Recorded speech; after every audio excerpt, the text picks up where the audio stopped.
하나님 우리에게 주시는 말씀은 신약성경 디모데후서 4장 9절에서 11절까지 말씀입니다.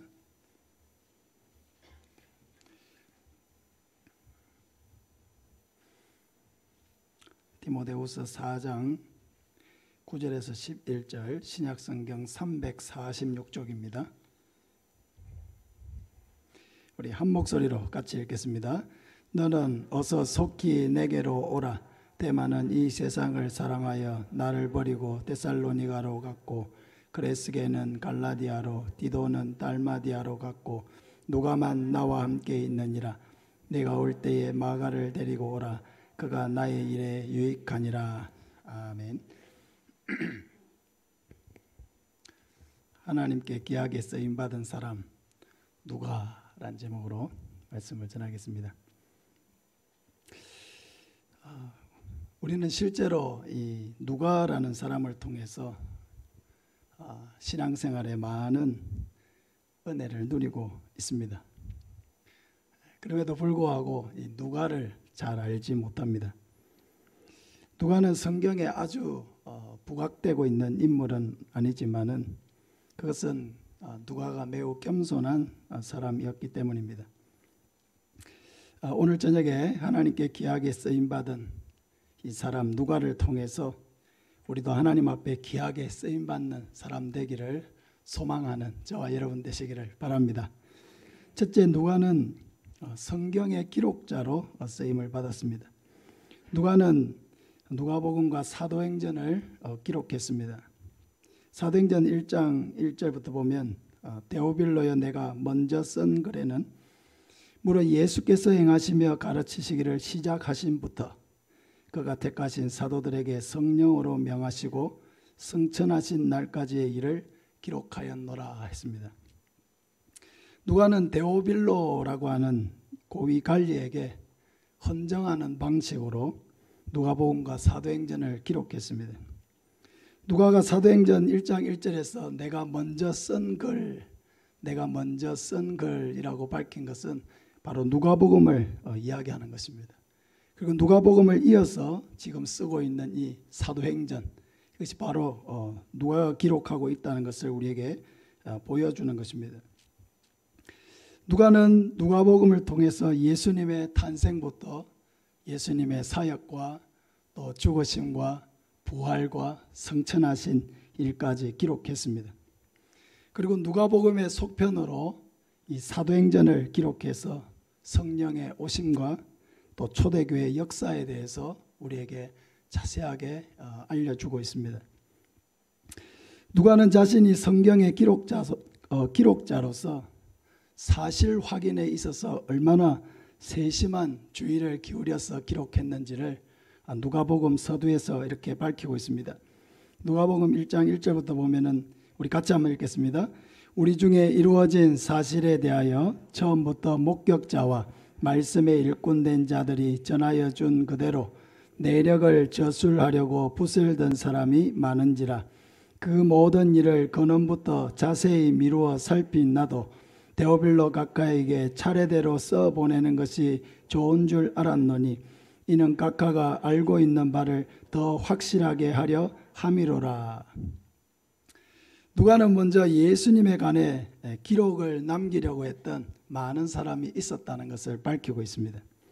그러나 누가는 자신이 이 누가복음을 기록하기 전에 예수님에 관해서 기록해 놓은 글들을 무비판적으로 수용해서 누가복음에 기록하지를 않고 자세하게 그 사실관계를 다루었다 했습니다. 그 사실관계를 다룸에 있어서 세 가지 중요한 표현을 사용하고 있습니다. 근원부터 자세히 또 자세히 살폈다. 그리고 차례대로 써보낸다. 이 세 마디를 쓰고 있습니다. 이 근원부터 다루었다라고 하는 것은 이 누가복음은 다른 복음서와 달리 세례 요한의 탄생부터 다루고 있습니다. 다른 복음서에서 예수님의 탄생 부분만 다루고 있는 것과 다르게 이 세례 요한의 탄생 그 그 배경 사건들까지 이렇게 다루고 있는 것을 보게 됩니다. 또 누가는 자세히 살펴보았다 했습니다. 그러니까 누가복음을 보면은 다른 복음서에 없는 많은 비유들과 예수님과 관련된 사건들이 이렇게 누가복음에 기록되고 있는 것을 우리가 볼 수 있습니다. 그러니까 누가복음이 없었다고 한다면은 우리는 예수님에 관해서 많은 것을 잃어버렸을 것입니다. 무엇보다도 또 사도행전이 없었다고 한다면은 우리는 초대교회 역사에 대해서 아무것도 알지 못했을 것입니다. 또 누가는 차례대로 써보냈다라고 기록하고 있습니다. 이것은 예수님의 사역에 대해서 연대기적 순서를 따라서 기록을 했다 하는 것을 보여주는 것입니다. 그러니까 글을 쓰고 있는 이 글을 쓰고 기록하는 누가의 은사, 이 은사를 모든 사람에게 일반화시키기는 어렵습니다. 그러나 누가가 이 예수님에 관한 이 기록을 우리에게 남길 때에 두 가지 중요한 포인트가 뭐냐면은 끈기 있게 했다는 것이고 꼼꼼하게 했다 하는 것이죠. 꼼꼼하다라고 하는 것은 세심하다라고 하는 것과 같은 것입니다. 우리가 교회 일을 할 때 이런 꼼꼼함과 세심함이 필요합니다. 특별히 교회에서는 사람을 챙길 때 그렇습니다. 그러니까 일을 많이 하는 것보다 더 중요한 것은 사람이 다치지 않게 하는 것이 훨씬 중요한 것입니다. 우리가 일의 결과를 너무 생각을 하다 보면은 과정을 대충 지나칠 때가 많이 있습니다. 더 꼼꼼하게 살피고 더 세심하게 살피고 더 배려하면서 살피면은 충분히 그렇게 한 사람도 상처받지 않고 모두가 다 행복한 가운데 함께 동참할 수가 있는데 그렇지 못할 때가 많이 있는 것입니다. 우리는 사람들을 챙기는 데 있어서 꼼꼼하지 못하고 또 어떤 사람이 상처받는 일에 있어서 무감각할 때도 있습니다. 어떤 사람이 소외되거나 잘 따라오지 못할 때에 그런 것에 대해서 민감하게 생각하지 아니하고 그냥 괜찮아 하고 그냥 넘어갈 때가 있는 것입니다. 그렇게 쉽게 다른 사람에 대해서 배려하지 아니하고 꼼꼼하게 챙기지 아니하고 일을 하게 되면은 반드시 일이 끝나고 나면은 원망을 듣게 되고 또 상처받는 사람들이 생기게 됩니다. 항상 교회 일을 할 때는 항상 우리가 이 점을 깊이 생각을 해야 합니다. 상처받는 사람들이 없을까? 이렇게 일을 추진해 나가면 소외되는 사람이 없을까? 항상 이 점을 생각해야 한다는 것입니다. 두 번째로 누가는 가난한 사람과 사회적인 약자에 대한 관심이 많은 사람이었습니다. 누가복음에는 다른 복음서에 없는 내용이 많이 기록되어 있는데 특별히 사회적 약자 그리고 사회적 약자라고 하면은 가난한 사람들 또 여인들 이런 사람들이 당시의 사회적 약자라고 할 수 있습니다. 누가복음 7장 12절 이하에 보면은 예수님께서 나인성 과부의 아들을 살려주신 사건을 기록하고 있습니다. 누가는 예수님께서 하나밖에 없는 아들을 잃어버린 그 한 여인의 슬픔에 예수님께서 깊이 공감하고 계신 모습을 우리에게 보여주고 있습니다. 예수님은 그 한 여인의 그 하나밖에 없는 아들이 죽어가지고 이렇게 장례 행렬이 가고 있을 때에 예수님은 이 울고 있는 여인, 엄마죠. 아이를 먼저 보내고 정말로 말로 표현할 수 없는 비통함에 빠져서 울면서 그 아들을 뒤따라가고 있는 그 어머니에게 오셔서 울지 말라 하고 위로해 주십니다. 예수님께서 그 여인이 지금 얼마나 마음이 아프고 얼마나 마음이 힘든지를 예수님은 깊이 공감하셨습니다. 그래서 그 여인의 슬픔을 기쁨으로 바꾸어 주기를 원했습니다. 그 여인의 마음속에 있는 깊은 절망을 소망으로 바꿔주기를 원했습니다. 사랑하는 여러분, 우리 삶의 기적이라고 하는 것이 언제 시작됩니까? 기적이라고 하는 것은 공감에서 시작되는 것입니다. 우리 한번 따라 합시다. 기적은 공감에서 시작한다. 다른 사람의 고통을 공감할 때, 다른 사람이 가지고 있는 슬픔을 공감할 때 거기에서 기적이 일어나는 것입니다. 누가는 이 나인성 과부의 사건 그리고 그 여인의 깊은 슬픔에 대해서 예수님께서 깊은 관심을 나타내시는 것을 우리에게 보여주면서 다른 사람의 눈물에 관심을 가지라고 우리를 촉구하고 있는 것입니다. 또 누가복음에만 기록되어 있는 유명한 기록 중에 누가복음 10장에 보면 선한 사마리아인의 비유가 있습니다. 한 사람이 강도를 만나서 거의 죽은 사람처럼 되어가지고 길바닥에 쓰러져 있는데 제사장이 지나가고 레위인이 지나가면서 그냥 지나가 버립니다. 근데 한 유대인들에게는 사람 취급도 제대로 받지 못하던 한 사마리아인이 그 길을 지나가다가 그냥 지나치지 아니하고 이 사람을 주막으로 데리고 가서 또 돌보아주고 자기가 길을 떠나면서 그 주모에게 돈을 더 주면서 내가 돌아올 때까지 이 사람을 좀 돌봐주라. 그리고 돈이 더 들면은 내가 돌아와서 반드시 주겠다고 이렇게까지 하면서 그 강도 만난 사람을 돌봐주고 사랑을 실천하는 모습을 보여주고 있습니다. 누가는 이 사건을 왜 기록하고 있습니까? 참된 성도는 내가 제사장이다, 내가 레위인이다, 내가 교회에서 어떤 직분을 가지고 있다, 그런 것으로 결정되는 게 아니라는 거죠. 참된 성도는 어려움에 있는 사람을 도와주는 선량한 마음으로 나타나야 한다. 누가는 지금 그 얘기를 하고 싶어 하는 것입니다. 또 누가복음 16장에 보면은 부자와 거지 나사로의 비유가 나오죠. 근데 이 비유를 자세하게 읽어보면은 부자는 음부로 갔죠. 우리가 보통 지옥이라고 이야기합니다. 나사로는 아브라함의 품에 들어갔죠. 우리가 천국이라고 이야기합니다.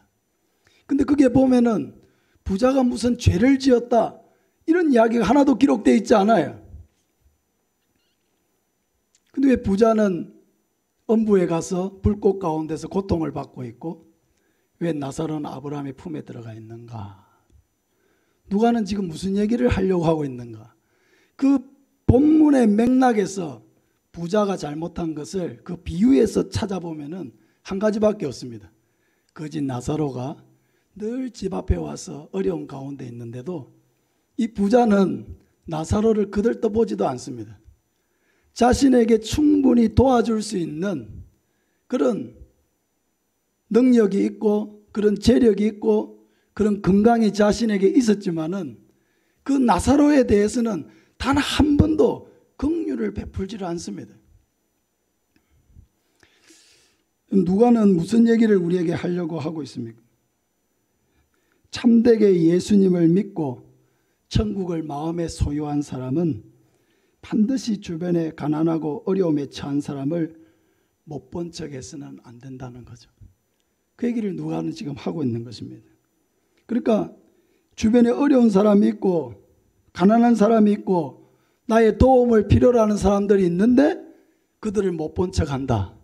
그것은 불신자다. 누가는 지금 이렇게 이야기를 하는 것입니다. 참 신자라고 하면은 그렇게 할 수가 없다는 거죠. 예수님께서는 가난한 자들이 항상 우리 주변에 있을 것이라고 하셨습니다. 저도 우리 교회에 도와달라는 연락이 참 많이 옵니다. 한 번도 들어보지 않은 무슨 장애인 단체, 무슨 어떤 단체, 그래서 비누를 보낼 테니까 10만 원만 후원해 주십시오. 뭐 휴지를 보낼 테니까 10만 원만 후원해 주십시오. 그런 연락이 오면은 힘들어요, 사실은. 그 단체가 정말로 올바른 단체인지 규명도 되지도 않았고, 그런데 연락을 받으면은 이 전화를 잘 못 끊겠어요. 목사님, 우리 장애인 단체가 많이 어렵습니다. 조금만 도와주십시오. 이러면은 그걸 다 끊어야 되는데 이 전화를 못 끊는 거예요. 그래가지고 결국은 네, 알겠습니다 하고 끊어야 돼요. 그냥 끊으면은 이게 얼마나 이게 마음에 오랫동안 남는지 모릅니다. 힘들어요. 그 10만 원 후원 안 해주려고 하다가 제가 힘이 들어서 지치는 거예요. 그래서 해주고 또 해주고 이렇게 많이 해왔습니다. 그러니까 가난한 사람들이 없으면 우리는 편하겠죠. 다 도움을 필요로 하지 않고 모두가 다 알아서 잘 살고 알아서 다 건강하고 알아서 다 부유하고 알아서 다 행복하고 세상이 다 그렇게 살고 나는 나의 행복만 추구할 수 있으면 얼마나 신경 쓸 게 없이 좋습니까? 결혼을 해서 가정을 이루고 사는데 부모님은 편찮으시고 부모님은 또 도와드리지 않으면 가난한 어려움에 처해 있고 그냥 부모님도 알아서 잘 사시면 자녀들이 덜 부담스럽겠죠. 그러나 그렇지 않거든요. 부모님 입장에서도 마찬가지죠. 아이를 여러 명 낳아가지고 열심히 키웠지만은 2명은 그냥 알아서 잘 사는데 또 2명은 또 안 그런 거예요. 늘 도와줘야 되고 챙겨줘야 되고 뭘 보내줘야 되고. 왜 하나님은 우리를 이런 환경에 두실까? 알아서 다 잘하면 좋을 텐데 왜 우리 주변에는 어려운 사람이 있고 고통받는 사람이 있고 도움이 필요하는 그런 사람들을 두게 하실까?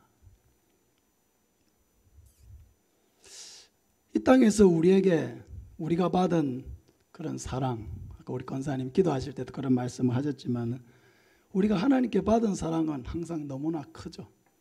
그러나 그 사랑을 흘려보내는 것은 너무나 인색합니다. 부족합니다. 그래서 하나님은 우리 곁에 나도 힘들지만은 그죠? 우리 자신도 힘들지만은 그러나 우리보다도 더 어려운 사람을 곁에 두셔서 도와주기도 하시고 또 우리보다 더 어려움 속에 있는 사람들을 보게 하시고 그들을 위해서 기도하게 하시죠. 그것이 하나님의 뜻이라는 것입니다. 사랑을 받은 우리를 통해서 사랑을 계속 주변으로 흘려보내어 하나님의 은혜가 계속 흘러가도록 하는 이것이 하나님의 뜻이라는 것입니다.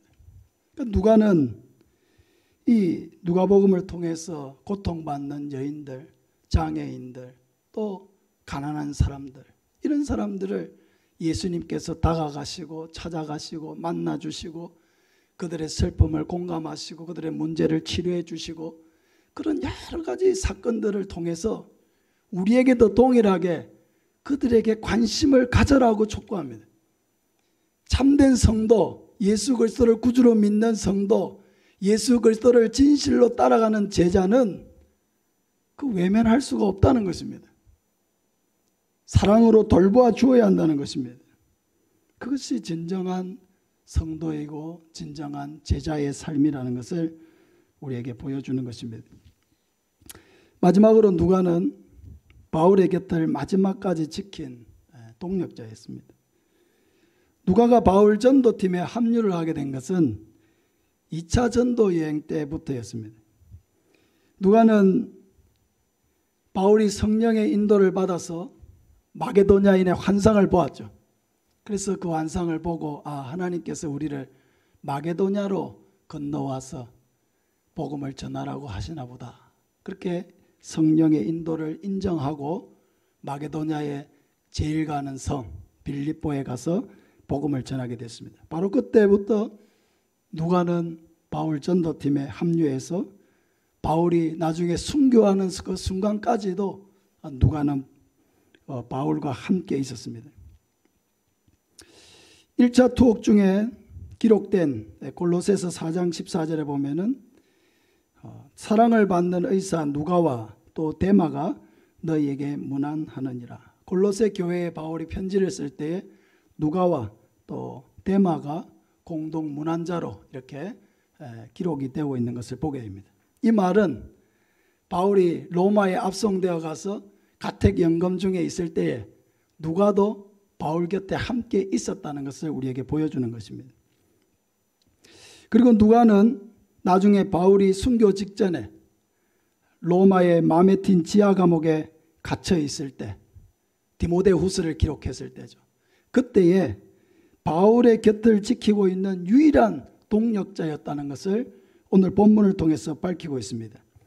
9절부터 다시 한번 보면 너는 어서 속히 내게로 오라. 데마는 이 세상을 사랑하여 나를 버리고 데살로니가로 갔고 그레세게는 갈라디아로 디도는 달마디아로 갔고 누가만 나와 함께 있느니라. 네가 올 때에 마가를 데리고 오라.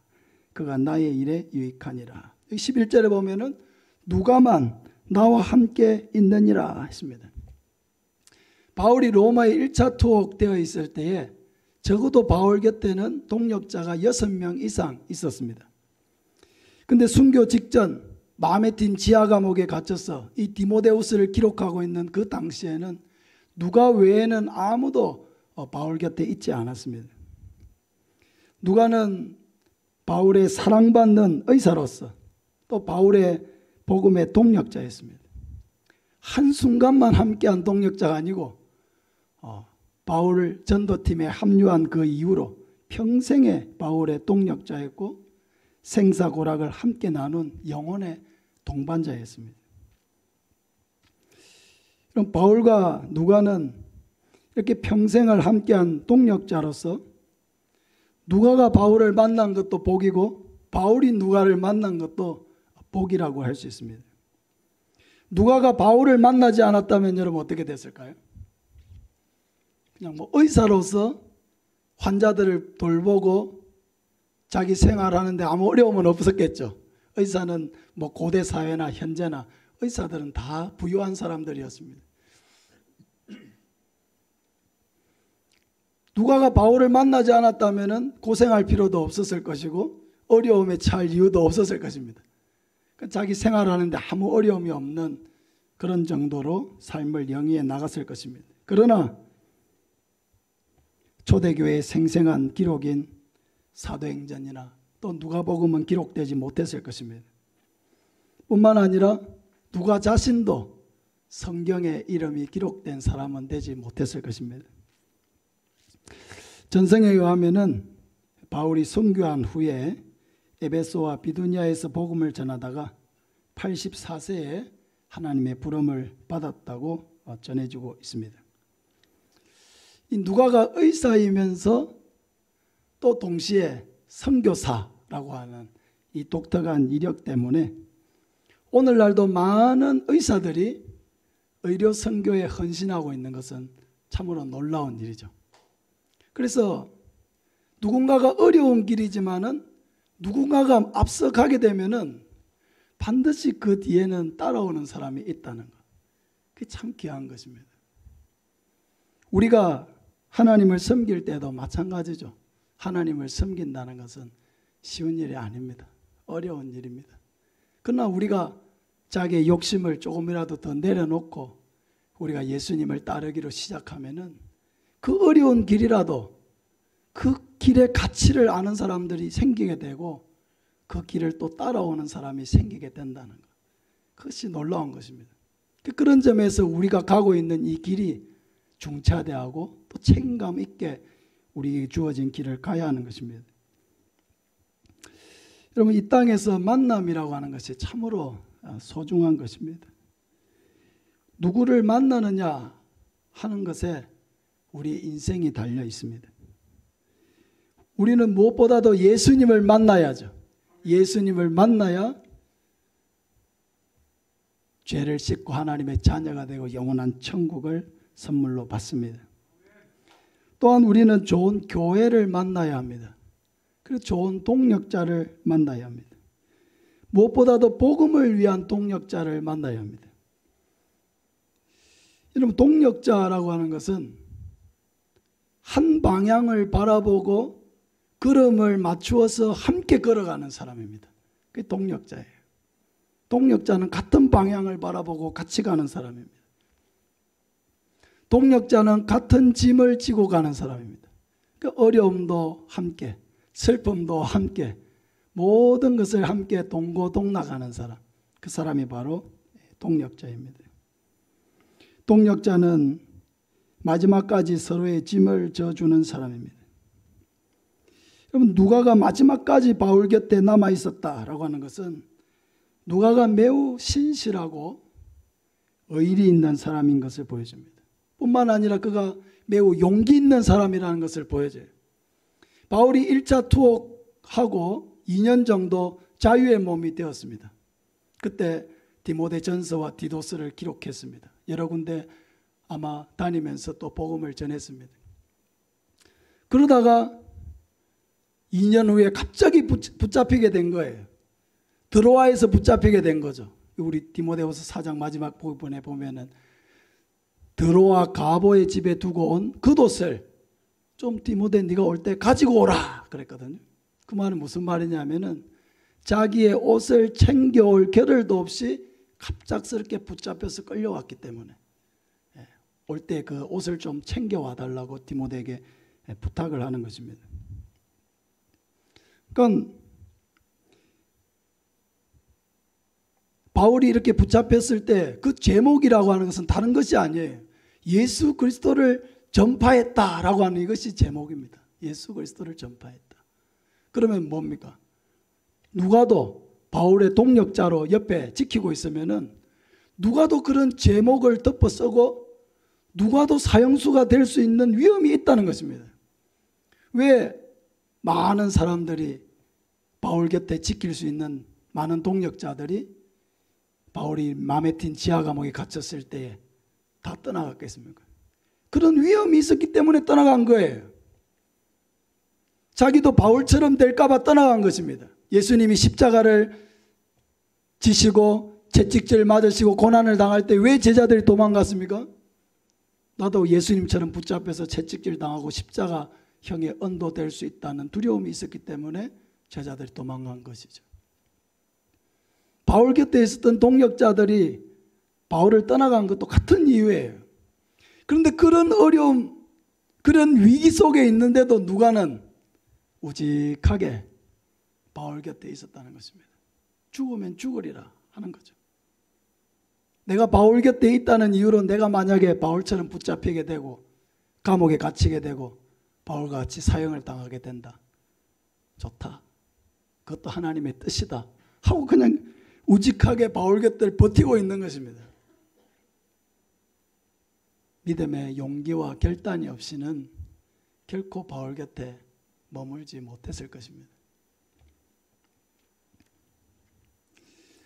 사랑하는 여러분, 그들이 이렇게 생명까지도 나누는 동력자가 될 수 있었던 것은 단순한 친한 관계였기 때문이 아니에요. 그들이 바라보고 있는 목표가 생명을 내어놓아도 아깝지 않은 목표를 가지고 있었기 때문이에요. 그것은 바로 복음을 위하여라고 하는 목표입니다. 복음을 위하여라고 하는 그 목표 아래에 그들이 하나로 동력했기 때문에 그들은 마지막까지 생명까지도 함께 나눌 수 있는 그런 동력자가 된 것입니다. 여러분, 가장 아름다운 동력은 복음을 위한 동력입니다. 가장 아름다운 동력자는 복음을 위해서 한 마음이 되고 복음을 위해서 한 방향을 바라보고 복음을 위해서 끝까지 함께 걸어가는 동력자. 그들이 의미 있는 동력자이고 진정한 동력자입니다. 내가 외롭지 않도록 하기 위해서 나와 함께 밥 먹어줄 사람이 필요하고 나와 함께 차를 마셔줄 사람이 필요하고 내가 필요할 때 나와주고 함께 놀아줄 수 있는 사람, 그런 사람도 필요하겠죠. 그러나 정말로 복음을 위해서 함께 고민하고 복음을 위해서 함께 고난받고 복음을 위해서 함께 살고 복음을 위해서 함께 기도하고 복음을 위해서 함께 동력하는 그 사람이 진정한 동력자이고 참으로 소중한 사람입니다. 그러니까 누가는 바울 곁에 끝까지 있음으로 해서 자기도 빛날 뿐만 아니라 바울도 빛나게 해주고 있죠. 생명을 아까워하지 아니하고 곁을 지켜주는 사람이니까 바울도 얼마나 참 대단하고 누가도 얼마나 대단하고 그들의 마음속에 계신 예수님은 얼마나 더 대단하신 분입니까? 사랑하는 여러분, 목사와 성도도 이런 동력자가 될 수 있습니다. 성도와 성도도 이런 동력자가 되어야 합니다. 우리가 그냥 함께 모여서 서로의 외로움을 달래주기 위해서 모여 있는 것이 아닙니다. 함께 예수 그리스도의 생명으로 나눠 가지고 천국을 우리의 가슴에 품은 자로서 우리가 함께 복음을 위해서 달려가고 헌신하도록 하기 위해서 하나님께서 우리를 하나 되게 하신 것입니다. 우리 모든 성도들이 이러한 복음의 귀한, 복음을 위하여 귀한 동력자가 되어서 많은 영혼을 구원하고 또 하나님께 칭찬받는 저와 여러분 되시기를 예수님의 이름으로 축복합니다. 같이 한번 기도하겠습니다. 누가에 대한